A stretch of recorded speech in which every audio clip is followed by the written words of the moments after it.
Fameuse histoire des serviettes, par exemple. Oui, alors justement, ça fait le buzz sur les réseaux sociaux. Alors racontez-nous. Absolument. Donc on va voir les images en même temps. Déjà en demi-finale, pour le Nigeria, à l'occasion du match contre le Nigeria, il y avait des ramasseurs de balles marocains qui s'amusaient à aller piquer les serviettes du gardien. Comme il pleut beaucoup, les gardiens ont besoin de s'essuyer les mains, s'essuyer la figure. Il pouvait pas. Chaque fois, sa serviette était piquée par les ramasseurs de balles.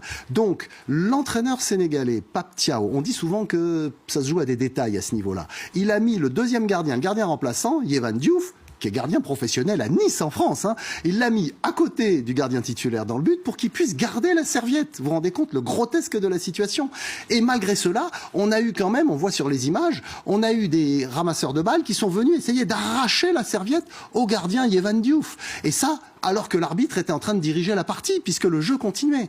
Donc là, il y a un manque évident de la part de l'organisation, et notamment de la Confédération africaine, pour faire respecter la sécurité et l'ordre autour du terrain.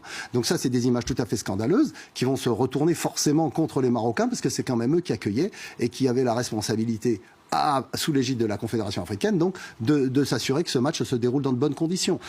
Et en même temps, on apprend que la Fédération royale marocaine de foot a annoncé qu'elle allait porter plainte auprès de la Fédération internationale de foot sur justement l'arbitrage, les manipulations du corps arbitral. Ça va loin. Oui, parce qu'il y a effectivement beaucoup d'intox dans toute cette affaire. Bon, il faut savoir aussi que la Confédération africaine, vous savez, quand on parle de l'arbitrage, par exemple à la FIFA, pendant longtemps, ça a été un arbitre italien bien connu qui incarnait l'arbitrage. Il y avait une figure forte pour faire respecter l'arbitrage. En Europe, c'est d'ailleurs aussi un Italien, c'est Rossato, Rossetti qui incarne l'arbitrage. Donc il y a des personnalités fortes. En Afrique, c'est pas le cas. Là, ils ont changé il y a un an.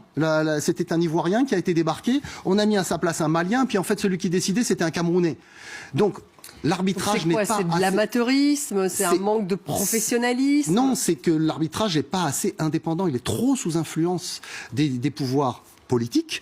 Donc là, c'est pire ce que vous dites. Bien sûr. Donc du coup, il y a besoin que l'arbitrage en Afrique soit incarné par des personnalités fortes et que quand l'arbitre prend une décision, elle soit respectée. Hier, monsieur Jean-Jacques Ndala s'est retrouvé tout seul alors qu'il était complètement débordé. Il n'a pas pu aller sanctionner ses ramasseurs de balles, y compris un joueur marocain, Saïbari, qui joue au PSV Eindhoven aux Pays-Bas, qui était là pour empêcher le deuxième gardien sénégalais de donner la serviette à son gardien. Saïbari, il avait rien à faire là, il aurait dû être expulsé par l'arbitre, mais l'arbitre n'a pas pu s'occuper de ça. Donc